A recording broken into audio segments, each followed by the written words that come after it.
Joe, now that you've had a few moments to let this sink in, what are the feelings that are going through your head? Just grateful for the opportunity, and it's a blessing to be here. There's three great other options except for me. They had incredible seasons as well, and I'm just so grateful that I had for my journey. So grateful for my journey and everyone that's helped me along the way. Yeah, Joe over here, front row, right. Over here, Ron Higgins, Tiger Rag. You've always been a picture of cool this season, but that was as emotional as we've seen you get. Did you anticipate that, and did you just kind of just let it go, the whole all out tonight? Yeah, that's the most I've cried in 23 years of living. So, when I got up there, all the names of people that have helped me get here from when I was 5 years old to this year at LSU, they came running through my mind, and that's why I got so overwhelmed, because so many people have helped me get here. And row right side. Allen Fields, a three-point conversion. Now that it's over, is there a sense of relief, and now you can kind of get back to your routine? Yes, absolutely. I'm ready to go back to Baton Rouge and start practice on Monday. And row left side. Michael Cobble, WBRZ TV in Baton Rouge. Joe, what was it about Coach O that got you so emotional? I meant exactly what I said. He's meant so much to me and my family. He gave me an opportunity when, not a lot of people thought I was going to do anything. And he trusted me with his program, gave me the keys, and I'm forever grateful for him. Joe, it's been a perfect season for you so far. To win it all would off your matchup with Oklahoma. How do you see that one at this point? Yeah, it's whenever you get into the playoff, it's going to be a dogfight. I haven't watched any film yet. I've been trying to enjoy this week. I'm going to get back in the film room on Monday, so I'm excited to see what they're going to try to do to us. I know they're super explosive on offense. They have some really good players on defense. The third row left side. Joe Brooks-Cabina from The Advocate. You were talking about your journey being here now. Where do you see your journey now to this point? Say that again? Where do you see your journey now to this point? It's been a long and windy one, and there's still more chapters to be written.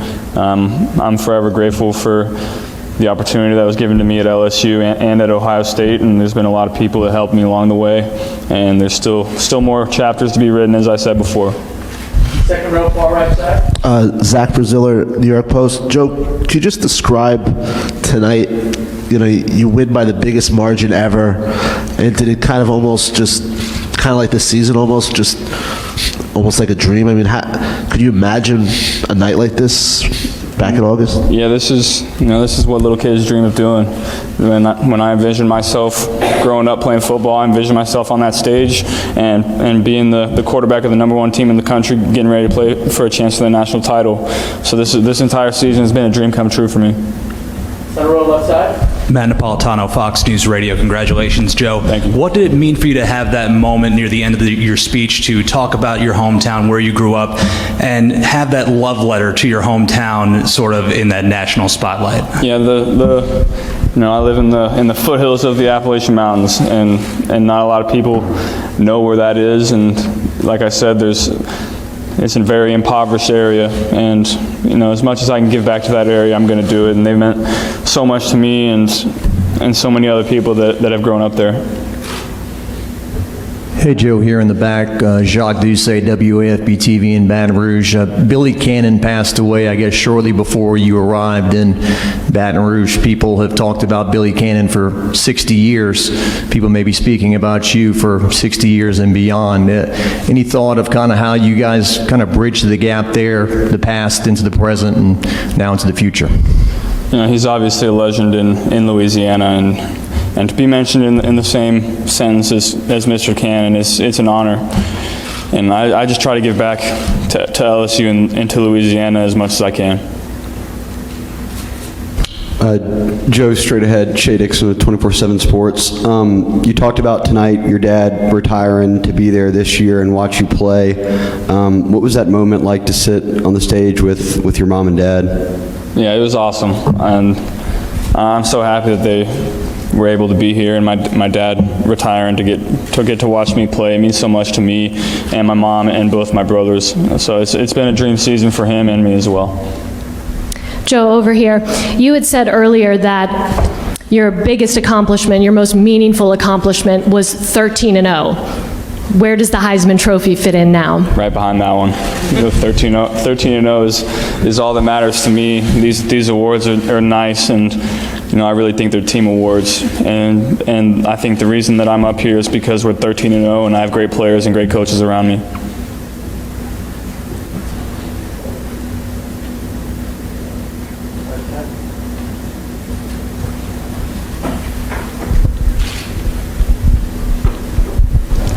Matthew Mendoza, WNYU. Joe, how does it feel to join such elite company amongst other just amazing players in the Heisman history? Yeah, it's been an unbelievable weekend getting to meet all the guys I grew up watching and idolizing, and to share that stage with them, I don't think it's really sunk in yet. And I got to talk to some of the greatest players of all time, and I had great conversations with Marcus Allen and Doug Flutie, and they're all just so kind and have welcomed me in. Far left side. Brody Miller with The Athletic. I mean, you say it's the most you've ever cried in your 23 years. I mean, what is it about now that just made that break down for you? Yeah, when I got on the stage, all the names of the people that have helped me along the journey started rolling through my mind, and I wish I could have been up there for an hour and just had a list of names and just read them off instead of celebrating myself. But there have been so many people that have helped me along the way. Back left. Joe, how did you approach the speech? Did you jot down some things you wanted to say? Did you feel like it was best to just speak from the heart? Because obviously your speech tonight matched your play on the field to the LSU fans. Yeah, I jotted down just some bullet points and kind of went off script a little bit. When you get up there, you forget to look down at it. But like I said, I thanked everyone except for Clyde, and I'm sorry. Third row left side. Hey, you got Mark Wilson, MBS. There's a strong possibility you could face everybody that was a finalist up there. Are you ready for that? I don't know. I'll have to watch the film, but there's obviously some all-time great players that I've been with this weekend with Jalen Chase and Justin, and obviously Justin will be back next year, and I think he'll win it next year. And just such great players that I'm honored to be in the same company as. Fourth row left side. Bobby C, BronxNet TV. Joe, this is the kind of fairy tale story that I think a lot of people wouldn't believe, from backup to transfer to Heisman. What does it take to make a fairy tale story like this a reality? Hard work. I kept faith in myself the entire time. I knew the kind of work I'd put in for 10 years. I knew the kind of person I was. I knew the kind of player that I could be. And I just kept faith in my preparation and off-season work. Second row.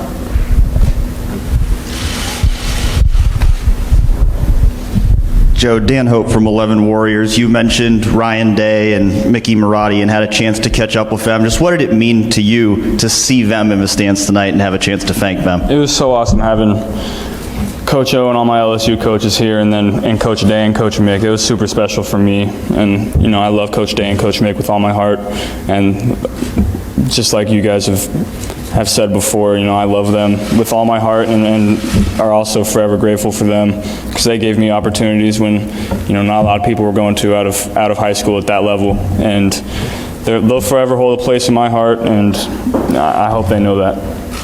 Far back right side, otherwise. Joe, Jimmy Sullivan, WFUV. You talked about Ohio State in your speech and the years you spent there. What role did that chapter in your career play in you getting to this spot today? Yeah, I wouldn't be here without them either, and I really wanted to make sure that I mentioned them, because a lot of times people transfer and there's hard feelings, but there's no hard feelings, and then they know that too. And I try to go back there as much as I can, and I still have best friends on the team now and stay in contact with everybody there. So I just wanted to make sure that they knew that I haven't forgot about them. They helped me become the player I am today. Third row center. What's the plans for tonight? I know you're going to flip the switch when you get on the plane tomorrow, but how much and how will you celebrate this? I still got some more obligations to do, and then I think we have a little reception for all the close family and LSU people, so I'm excited to get to that and start celebrating. Left side. Hey, Joe Brooks, Cabina from The Advocate. Did you get a chance to share a moment with Ed Ogeron and what might have said to you afterward? I haven't seen him yet. I'm excited to go and see him. We went out to Times Square and took a picture with the trophy in front of my billboard, so that was awesome. I'm excited to get that picture, but I'm excited to get back and see Coach O, and then also get back to practice on Monday. Back left side. Hello, this is Natsuko from Nippon TV, the Japanese media. What do you think about getting not just national attention, but international attention? No, I haven't even really thought about that. That's kind of awesome to have my name known, not just here in this country, but other countries as well. I've never been out of the United States. I hope to get out there sometime. Back left. Joe, you spoke personally about approaching the next game, but LSU's kind of been on an awards tour this week. In Atlanta Thursday, you cleaned up tonight. Your opponents may not like that so much, may use it as motivation. What's going to be the approach when LSU gets back together and begins to prepare for the Oklahoma Sooners? Yeah, we got to keep the mentality of the hunter, not the hunted. We're going to have the bullseye on our back because we've cleaned up all these awards and we're going to be the #1 team in the country. But I think we have a lot of mature guys that are still super hungry to get that title. Joe, back right side. Juan Kincaid from Fox 8 in New Orleans. Joe, you talked yesterday about how this has been a long week for you with the awards ceremony in Atlanta and then, of course, the Heisman tonight. But kind of sum up how this week has been for you just in general terms, and obviously the highlight being winning the Heisman tonight. Has it just been exciting, what you thought it would be? Absolutely. It's been super exciting, but, everyone that has known me and talked to me knows that, I'm all about ball, and, I'm a calm guy that just likes playing football, and I went to the Unitas Award, met some great people there on Wednesday, and then in Atlanta, got to see a lot of people that I haven't seen in a while, and then obviously here tonight with great players and former coaches, and it's been a long week, but I'm grateful for it. Joe, third row left side. Eric Saltzman from And the Valley Shook. Joe, what's it like to play on an offense with so many other guys who've racked up awards, whether it's Jamar, the O-line, or the rest of your guys in the SEC honors that go along with it? Yeah, my job is just to get those guys in space and let them do work. They're unbelievable talents that are, I think we have 5 skill players that are going to play in the NFL for a long time, and that doesn't happen everywhere. We have great players at running back, tight end, receiver, offensive line, great coaching staff. So it's obviously not just me out there.